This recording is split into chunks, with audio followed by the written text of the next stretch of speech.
El proceso para que Carlo Acutis sea nombrado santo ha reunido todo lo necesario para convertirlo en un fenómeno en la esfera católica.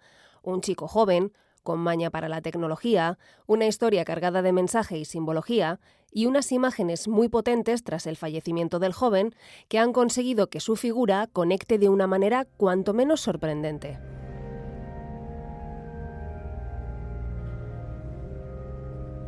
Estaba haciendo la novena del Beato Carlo por unas intenciones que me habían encargado. Cayó la novena del Beato Carlo en mis manos y digo, bueno, pues voy a hacer la novena al Beato Carlo Acutis. José Antonio Fernández es rector del Seminario de Cuenca y sacerdote de la diócesis de su ciudad desde hace 33 años. Como muchos otros, conoció a Carlo tiempo después de su muerte. En su caso, un par de días antes de la beatificación, cuando escuchó hablar de él por la radio y se quedó prendado de su historia. Decidió ver la ceremonia a través de la televisión y, casualidades del destino, sus vidas empezaron a entrelazarse. Cuando estaba haciendo la novena ese día, 2 bancos por delante de mí estaba rezando Jorge Mora. Era seminarista menor entonces, y ese día vestía un polo rojo. Jorge tiene el pelo así rizado, igual que el Beato Carlo, es un poquito abultado. Y bueno, yo en mi mirada hacia el sagrario, hacia el altar, pues en esa intersección de caminos, pues yo me cruzaba la mirada con Jorge, que estaba de espaldas. José Antonio vio en su alumno Jorge muchas similitudes con la imagen de Acutis y se le ocurrió una idea. Pero en ese momento, como si fuera un chispazo de la mente, digo, como una especie de emoción del Espíritu Santo, una especie de inspiración, pues yo dije, Dios mío, digo, aquí tenemos a Carlo Acutis, ¿no? Este chico se parece muchísimo a Carlo Acutis. Estaba en la capilla rezando, en el oratorio del seminario, cuando pues ya salí, hice la genuflexión y me paró don José Antonio, que es el rector del seminario, y me dijo, oye Jorge, si te atreves, hacemos un musical de Carlo Acutis. Me suena como que él me dijo, al que no se atreverá será usted, ¿no? Y al ver el sagrario dice que se le vino una iluminación porque no tenía en la cabeza nada de eso. Lo que al principio les podía parecer una pequeña locura se convirtió en realidad. Jorge Mora, de 19 años, interpreta hoy a Carlo Acutis en ese musical que se llama Original, El paso de Carlo. Una obra en la que participan más de un centenar de jóvenes y que está dando la vuelta a nuestro país. Y que es un ejemplo de tantos del fervor que ha despertado la historia del italiano.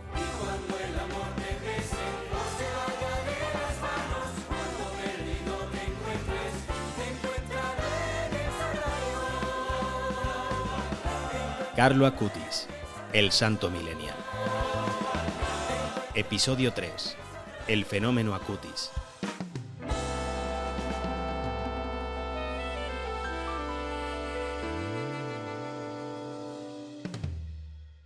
La figura de Carlo Acutis no se empezó a conocer a nivel global hasta por lo menos 10 años después de su muerte. Ya les hemos contado que la exhumación y posterior exhibición de los restos del chico tuvo mucho que ver. Las imágenes de la figura de cera y silicona que se ven a través del cristal del sepulcro dieron la vuelta al mundo y se beneficiaron de aquel equívoco por el que mucha gente llegó a pensar que se encontraba ante un cuerpo recién sacado de la tumba, sin intervención alguna. Claro, esta situación catapultó la fama del próximo santo, pero lo cierto es que hizo rechinar algunos dientes. Aquí en este caso se decide exhibir el cuerpo y quizá lo llamativo es el cómo, ¿no? Quizá que eso también es un poco lo que algunos critican, ¿no? de esa exposición o de ese sensacionalismo, ¿no? De vestirlo de esa forma y sobre todo pues la máscara, ¿no? La máscara que sería una máscara de silicona, al estilo de las que hay en los museos de cera. Yo creo que la hizo el equipo de Madame Tussauds, la máscara. Y entonces eso es lo que de alguna manera genera una cierta controversia. Eso también es lógico. Normalmente el cuerpo, que aquí se creó la confusión de que realmente estaba incorrupto, ¿no? Y algunos llegaron a pensar que esa era la cara real que tenía el cadáver. El cuerpo pues estaba en las condiciones normales de conservación de un cuerpo en ese tiempo. No sabemos exactamente cómo, porque no hay ninguna imagen, pero los informes de los forenses y los médicos que lo analizaron dijeron que estaba en ese Estado. José Ramón Navarro Pareja, periodista de ABC que nos ha acompañado a lo largo de este podcast, entiende que haya gente dentro de la Iglesia que no termine de ver clara la estrategia que se ha seguido con Acutis. Normalmente cuando se expone un cuerpo de un santo que ya no se quiere destacar, el que esté de una manera incorrupta, se le suele también poner algún tipo de máscara, que lo vemos muchas veces, una máscara plateada o alguna máscara de cera, ¿no? Que es la que recubre la cara, ¿no? En este caso pues se optó por una extremadamente realista y luego por esa vestimenta propia de la época y del momento. Se podía haber optado por haberle vestido con un hábito blanco, ¿no? Que también es un ejemplo o un modelo de santidad, ¿no? De uno de los hábitos que suelen llevar los que cuando pensamos en la imaginería, ¿no? En cómo alguien santo que va vestido con una túnica blanca. Pero en este caso se optó por eso. Tampoco hay que olvidar que los tiempos han cambiado. Puede que se haga algo difícil sentirnos identificados con las figuras reflejadas en las tradicionales estampas de santos, de caras angelicales, túnicas y mantos hasta el suelo y sandalias de pescador.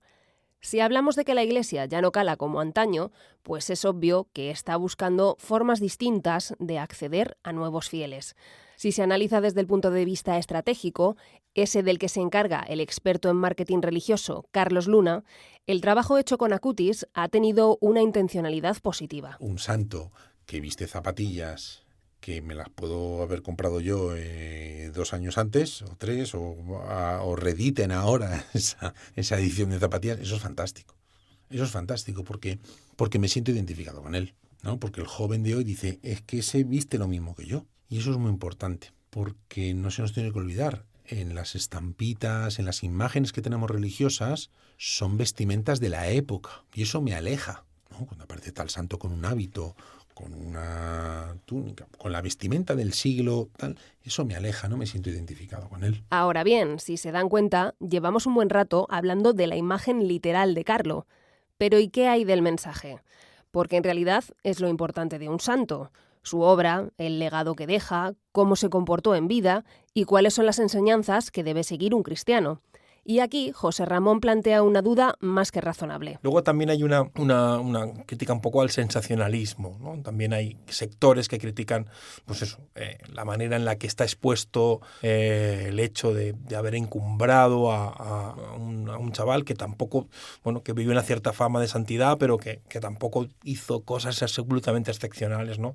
También están ahí, de alguna forma, pesan, ¿no? En este caso concreto, ¿no? O sea, el mensaje es un mensaje muy básico. Quiero decir, estamos hablando, pues eso, de un adolescente que, bueno, igual que otros lo centran en los cómics o en los videojuegos o en el fútbol, ¿no? Y que tiene un amplio conocimiento de todos los equipos de fútbol, de su equipo y de todos los jugadores a lo largo de la historia, y que se decide hacer una página web con todos los jugadores de su equipo y con cómo han ido y las copas que han ganado, pues él tiene como creyente una preocupación por la Eucaristía y decide volcar todo ese conocimiento y ese esfuerzo pues en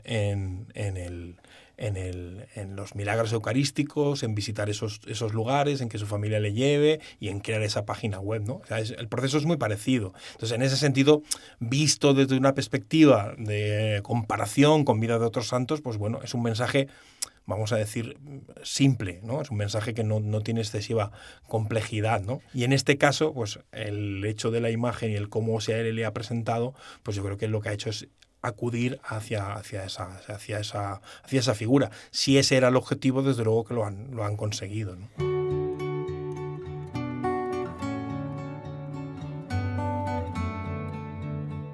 Puede que sea en este punto donde les asalte la duda incluso a los creyentes convencidos, no tanto en torno a la santidad de Carlo Acutis, sino a cómo se está tratando la imagen del chico.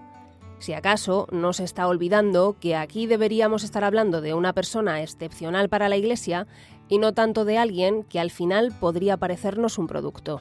Yo no lo diría tanto como que Carlo Acutis es un producto. Quizás estratégicamente y en términos técnicos de marketing sería una herramienta de comunicación. Si la institución o la marca que está usando un referente es más una herramienta de comunicación para conectar con ese público. las marcas de gran consumo lo harán con cantantes y lo hacen con, ¿no?, otro tipo de influencers, etcétera. Aquí si lo analizamos en términos de marketing, ojo, que es lo que estamos haciendo, sería más una herramienta de comunicación para relacionarnos con esa audiencia. Carlos Luna siente que la forma en la que Acutis mostró su fe es el mejor ejemplo posible para cualquier joven que quiera una vida así. Carlo Acutis, el testimonio de él, de su vida, lanza un mensaje muy central al joven de hoy, que es su pasión por estar cerca de ese Jesús personal. Es como cuando estás enamorado de alguien y quieres todo el rato estar hablando, whatsappeando, quedando, provocas planes de fin de semana, te estás enamorando de esa pareja y te apetece estar. Es una pasión por él.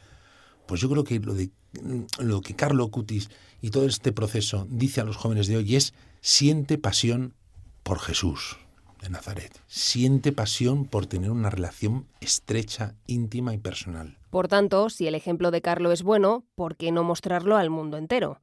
Carlos Luna considera que hay que utilizar todas las herramientas al alcance de los fieles. Lo que ahora decida una persona hacer, que es un productor audiovisual que vive en tal país y que tal, y él le hace una película, a por ello, adelante. Esto es lo maravilloso de la Iglesia, que hay quizás un director de evangelización o de marketing mundial, pero es que luego hay localmente muchísimos submanagers de marca que son capaces de generar contenido, ¿no? Y a mí eso me parece muy acertado, porque si tienes un contenido potente, tienes que sacar podcast, audio, vídeo, tienes que sacar todo lo que puedas para hacer un transmedia y llegar a la gente. No se puede negar que en esto de la promoción los seguidores de Carlo son alumnos aventajados. Del beato se han hecho películas, documentales, libros, camisetas, pósters y hasta un videojuego. Incluso hay cuentas de Instagram y de TikTok dedicadas exclusivamente al chaval. ¿Qué santo le recomiendas a los jóvenes de hoy en día? Carlo Acutis. ¿Sabías que el primer santo millennial será un joven italiano? La Iglesia Católica tendrá el primer santo gamer de la historia y lo mejor de todo es que hasta tendrá su propio videojuego. Y vamos a hablar de la noticia del momento, la canonización. Por fin, es que ya era hora, de verdad. Ya era el momento. Nos tenían así como aguantando, esperando. Vale, un día un santo. Hoy os vengo con Carlo Acutis, que yo le tengo muchísima devoción. Hermano Oscar, ¿ya te enteraste? Hola, ¿Ya te enteraste? ¿Qué pasó? Carlo Acutis y Pier Giorgio. ¿Ya? Sí. ¿Cuándo? 7 de septiembre. 7 de septiembre. Los esperamos aquí. Acaban de anunciar. 7 de septiembre. Chao, chao. A mí cada vez que alguien se ríe de mí o cada vez que un cristiano me critica por el tema de las redes, le digo, pues mira, Carlo Acutis fue santo y tenía redes. O sea, Imagino a Carlo, un joven radiante, ¿sabes? O sea, auténtico, alegre, conectando con la gente, empujando. Creo que los jóvenes hoy necesitan eso, vida. El fervor por Acutis está más que demostrado, y ya nos lo decía el corresponsal de ABC en el Vaticano, Javier Martínez Brocal, en el anterior episodio. Es impresionante la devoción que hay en todo el mundo por Carlo Acutis y es inexplicable. Esta veneración también se deja notar en un terreno un tanto peliagudo para quien no esté en contacto con la materia religiosa, y es en el culto a las reliquias.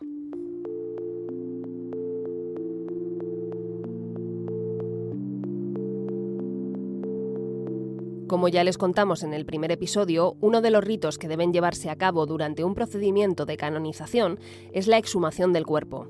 Esto se hace, por un lado, para facilitar que la gente pueda acudir a visitar al beato o santo, algo difícil de realizar en un cementerio municipal. Va a ser muy complejo, ¿no?, que junto en una fila de nichos pues haya uno que es santo y la gente llegue allí y le ponga flores, pero al lado puede haber otros que no. Entonces esa es la primera parte, ¿no?, el trasladarlo a un lugar en el que la veneración por parte de los fieles sea mucho más sencilla. Y por otro lado está la necesidad de ver en qué estado se encuentra el cuerpo.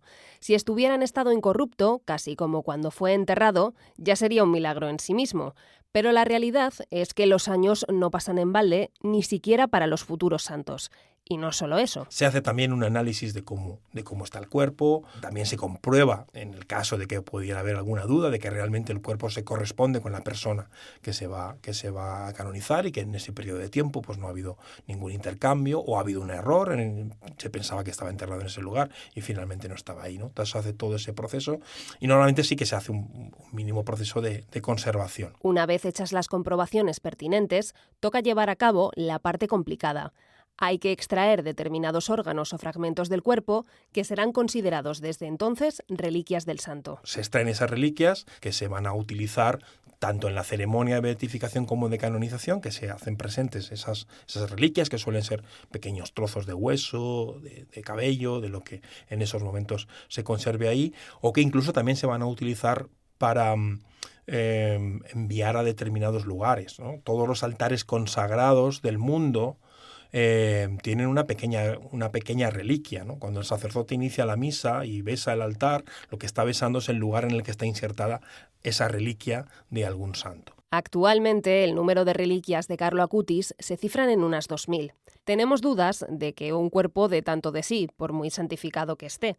Pero José Ramón nos cuenta que en realidad no solo hay reliquias corporales. Es que tenemos distintos tipos de reliquias. Tendríamos las reliquias de primera clase, que son la parte del cuerpo, los huesos, sangre, cabello, es decir, cosas que se hayan podido, son de su cuerpo como tal, ¿no? En ese sentido, por ejemplo, hay una reliquia muy curiosa que es la sangre de Juan Pablo II, ¿no? Que su secretario en uno de los análisis pidió que le reservaran el vial, y entonces cuando todavía estaba vivo, y entonces pues bueno, se mantiene esa reliquia de primera clase, que en este caso es la sangre. Pero luego tenemos también reliquias de segunda clase, que son objetos que el santo haya usado, pues cualquier cosa que haya podido utilizar.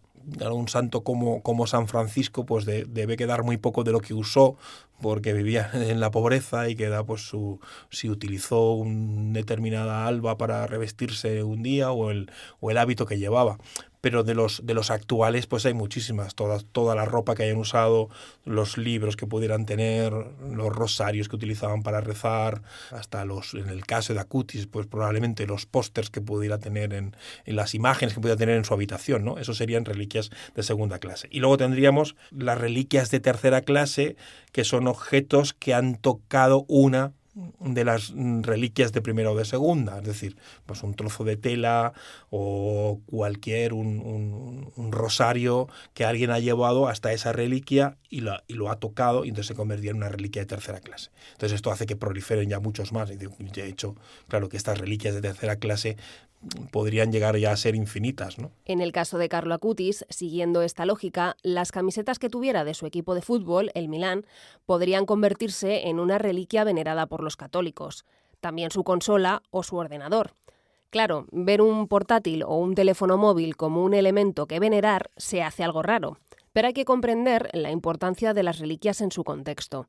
Javier Martínez Brocal es claro al respecto. Para entender las reliquias hay que pensar en los objetos de devoción. Las reliquias son como, permíteme la comparación, como un rosario o como una foto de un pariente que ha fallecido, ¿no? Son como demostraciones materiales de que esta persona ha existido. Entonces quizá cuando es una persona contemporánea como Carlo Acutis, pues nos viene un poco de repelús y de impresión de ver sus restos mortales o de ver la reliquia del corazón, ¿no? Pero es un modo que usan los católicos para decir, oye, esta persona ha existido realmente. Este modelo no es un modelo teórico, es un modelo práctico, no es como ver la foto del bisabuelo, ¿no? Mira, este era tu bisabuelo, ¿no? Entonces lo ves ahí, oye, pues este era, ¿no? Ahora van más de moda las reliquias de cosas que ha utilizado, ¿no? Pues una camisa que utilizó el santo. Para Juan Pablo II había una camisa que había utilizado, las sotanas, más que las partes del cuerpo que quizá pues, nos recuerdan más a la Edad Media. Carlo Acutis es contemporáneo del siglo XXI, lo que facilita el acceso a sus pertenencias. Pero esto también puede suponer un problema, que al final parezca más importante un objeto del santo que el propio santo. A un chaval le ayuda a conectar, a recordar pues lo que Carlo Acutis hizo, su vida, su testimonio. Si le ayuda a conectar con esa trascendencia, pues bendito sea Dios que las tenemos, esas 2000 reliquias. Si de nuevo lo conviertes en la colección de cromos y lo conviertes en un absoluto, que mi objetivo es tener todos los cromos para tener, no, imagínate, o lo conviertes en, lo cosificas, pues obviamente no está haciendo ningún bien a esa persona tener eso, ¿no? Que ojo con el merchandising y las estampitas y las tal, cuando las absolutizas y las conviertes aquello que adoras. La Iglesia ya ha tenido que lidiar con algunos problemas a cuenta de la burbuja que se ha generado alrededor de Carlo Acutis. En marzo de este mismo año, el obispo de Asís, Domenico Sorrentino, denunció que se estaban intentando vender por Internet supuestas reliquias del chico. A través de una subasta se habían puesto a la venta lo que se decía que eran mechones de pelo del joven, y por ellos se había llegado a pujar más de 2.000 euros. Si aquellos mechones eran o no realmente de Carlo, es casi lo menos importante. La Iglesia prohíbe expresamente la venta de reliquias. Y además custodia con mucho cuidado aquellas de primera clase, obtenidas durante el proceso de exhumación, porque sabe de su importancia y significado para los fieles. En el caso de Carlo, probablemente la más importante sea su corazón, que está guardado en un relicario que se encuentra en la Basílica de Asís. Un corazón que hace escasas semanas estuvo en España, en el norte del país.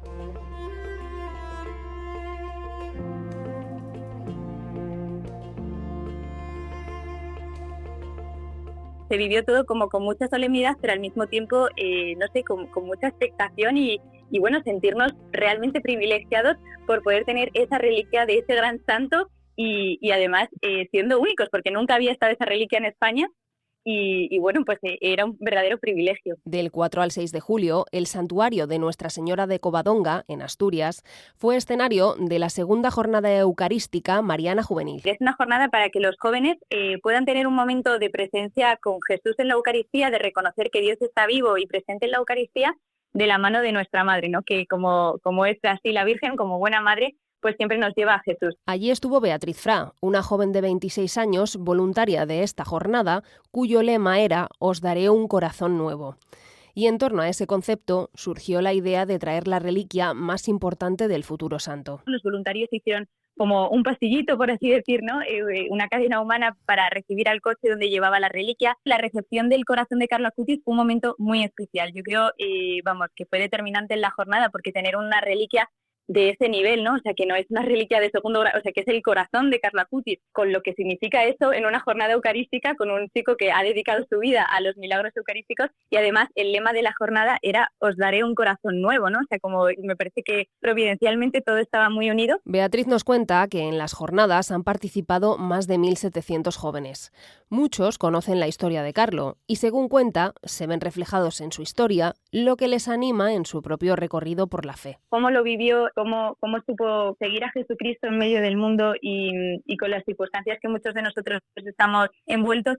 Yo creo que sí, que anima mucho ver al final un chico como tú, pues que lleva el rosario en la mano con tanta normalidad frente a pues es verdad, la fe no está de moda. Yo creo que sí que la fe conecta con los jóvenes perfectamente, pero es verdad que no está de moda. Y ver un chico que lo vivió con tanta alegría, con tanta naturalidad y con tanto amor a Dios, yo creo que puede ser una fuerza muy grande pues para tantos jóvenes que se están acercando al Señor quizá, o que están teniendo un primer encuentro con el Señor, y también para los que llevamos ya mucho tiempo en la Iglesia, que estamos ahí luchando por la santidad, y ver pues como otros amigos nuestros, ¿no? Otros jóvenes de la puerta de al lado que decías tú antes, ya lo han conseguido, pues claro que sí, nos anima a seguir luchando. La clave de esta conexión entre la figura de Carlo y los fieles más jóvenes reside justo ahí, en lo parecidos que se sienten a él y en que de alguna manera hace más terrenal la posibilidad de convertirse en santo. Te hace la santidad más cercana y te hace entender la santidad, que no es una cosa como de personas muy elevadas, ¿no? O de hacer grandes cosas, sino de simplemente tener un corazón enamorado del Señor,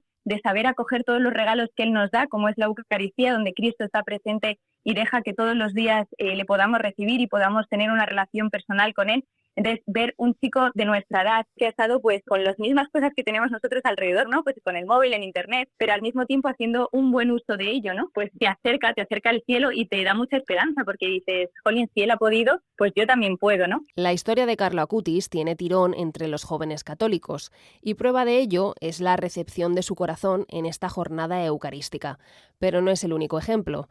Ya les hemos contado que sobre el futuro santo se ha hecho hasta un musical.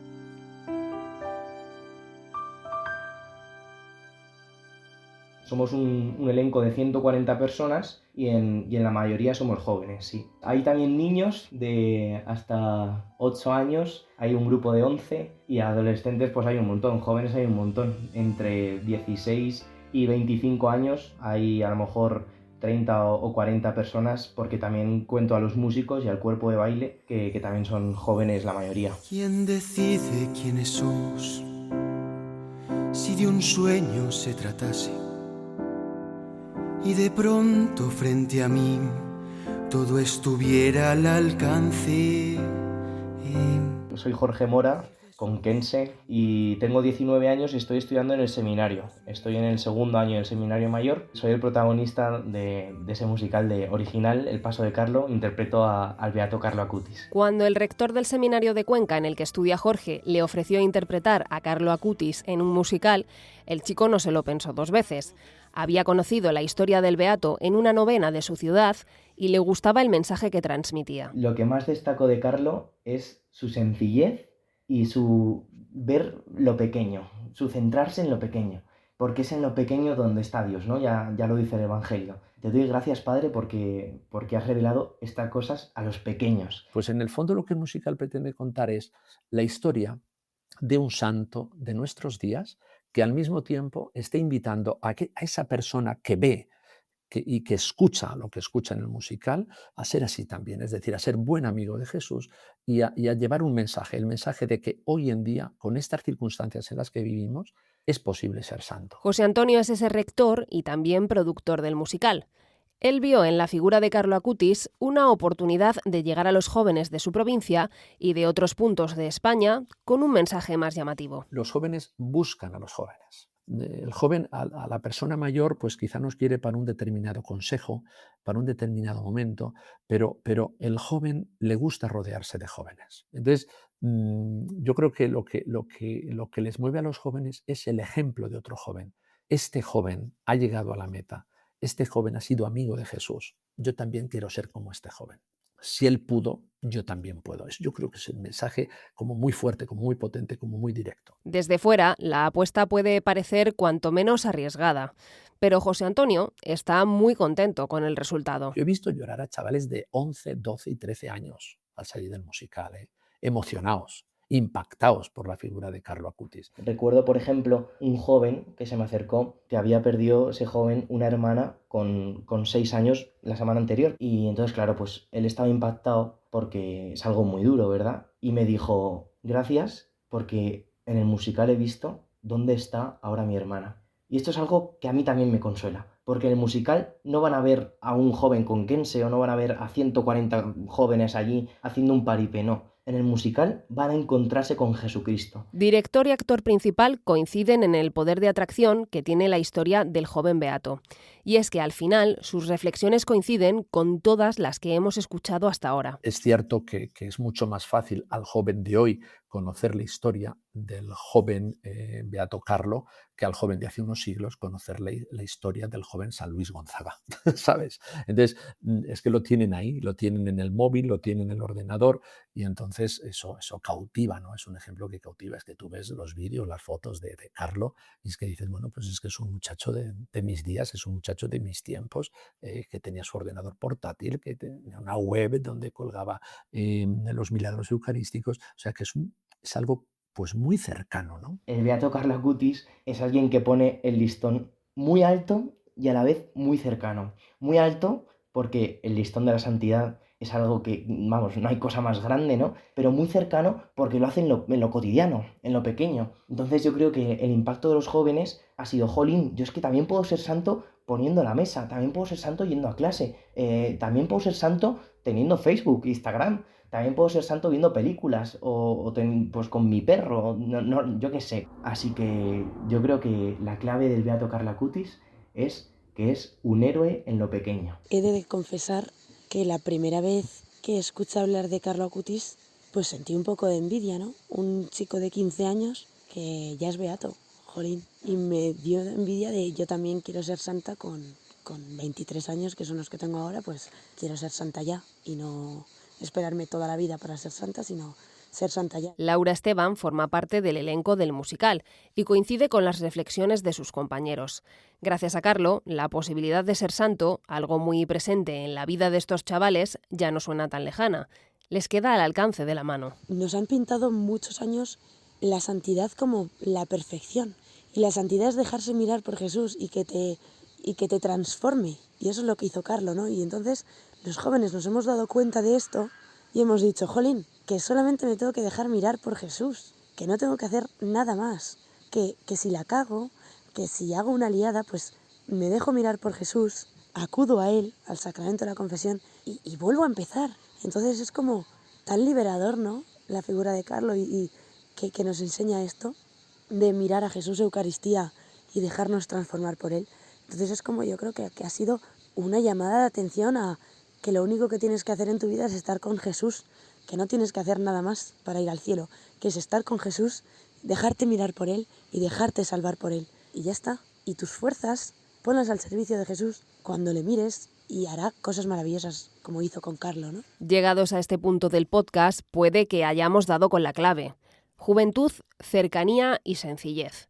Esa parece ser la fórmula del éxito de Carlo, la que explica toda la devoción en torno al chico. A mí no me parece mal que haya un fenómeno fan. Es verdad que pues muchas personas son fan de futbolistas o fan de cantantes y esas personas a lo mejor no están cerca de Dios, ¿no? O no están cerca de Dios como lo está Carlo, que ya está confirmado por la Iglesia de que Carlo es un santo que está en el cielo, ¿no? Entonces, si tenemos que ser fans de alguien, pues por supuesto que tenemos que ser fans de los santos. Y si encima los tomamos como modelos, es lo mejor que podemos hacer, porque vamos a tener una buena guía en nuestra vida. Entonces, yo me declaro fan de Carlo Acutis y con mucha alegría y con ilusión de que todo el mundo sea fan de Carlo Acutis, porque es ser fan de un fan de Dios. Sin embargo, incluso los más fervientes seguidores temen que la bola haya crecido de más y que al final el mundo se esté quedando con el continente, pero no con el contenido. Es cierto que a mí sí que me da pena que a veces como se malinterpreta un poco la figura de Carlo Acutis, ¿no? Y como nos quedamos simplemente, pues eso, en como el cliché, ¿no? Que fue un joven que estaba en las redes sociales, pero yo creo que la profundidad que tiene Carlo Acutis va mucho más allá de que tenía móvil, ¿no? Que eso lo tenemos todos. Pues me gustaría que se profundizara realmente en la vida de Carlo Acutis, ¿no? Que no nos quedemos simplemente en que era un santo millennial que usaba el móvil, que eso está muy bien, claro que sí, pero que la grandeza que él tenía era esa unión con el Señor, ese amor a la Eucaristía y ese deseo de santidad. Sí, la verdad es que los jóvenes parece ser que están ilusionados con este beato, pero también veo aquí el riesgo, y creo que Carlo desde el cielo también lo teme, de quedarnos con Carlo y no llegar a Jesucristo. Esto sería una pena, porque Carlo no es insultarle, sino mostrar dónde reside su grandeza. No es nadie, sino una obra maestra de Dios. Entonces sería una pena quedarnos con la escultura y no buscar el arquitecto. Sería una pena quedarnos con el jardín que se va a volver a podar, sí, y no quedarnos con el jardinero, ¿verdad? Sería pues lo que decimos mucho de buscar los consuelos de Dios y no al Dios de los consuelos. Entonces, al igual que creo que sí está haciendo mucho bien este Carlo, también tenemos el riesgo de convertirlo en un milagrero o convertirlo en un ídolo. Y eso no lo quiere la Iglesia, ni tampoco Dios, ni tampoco el mismo Carlo. Al final, si no acabamos en la adoración a Cristo, la figura de Carlo no habrá servido de nada. Quedan pocos días para la canonización. A partir del 7 de septiembre, el muchacho ya será oficialmente San Carlo Acutis. ¿Cuántos fieles le rezarán? ¿Se convertirá en una figura relevante del santoral? ¿Conseguirá atraer a más jóvenes a la Iglesia? Son preguntas que solo el tiempo podrá desvelar. Lo que hoy tenemos claro es que la historia de Carlo Acutis ha conseguido llamar la atención y despertar el interés de muchos. Tal vez su madre estuviera en lo cierto. Ma io sempre ho pensato che Carlo tenía una misión especial, porque era un ragazzo special, non era normal, era normal nella vita diaria, però era special, su vida interior, su amabilità, su generosità, esto era especial. E io pensavo che tenía una misione nella tierra, Naturalmente non avevo pensato che su missione era desde el cielo. Pero el Señor escribe recto en los renglones torcidos, yo digo siempre. Después he visto con mi ojo los milagros, la conversión, quello que está haciendo el Señor a través de Carlo, un'opera muy grande, que naturalmente es un'opera de Dios, no es posible humanamente hacer esto. Carlo Acutis, el Santo Millennial, es un podcast del diario ABC. Dirección, Manuel Garre. Guión y entrevistas, Manuel Garre y María Romero. Edición, María Romero. Grabaciones, Íñigo Martín Ciordia. Diseño gráfico, Rodrigo Parrado. Si te ha gustado este episodio, compártelo en redes sociales y recomiéndaselo a tus amigos. Y sobre todo, gracias por escuchar.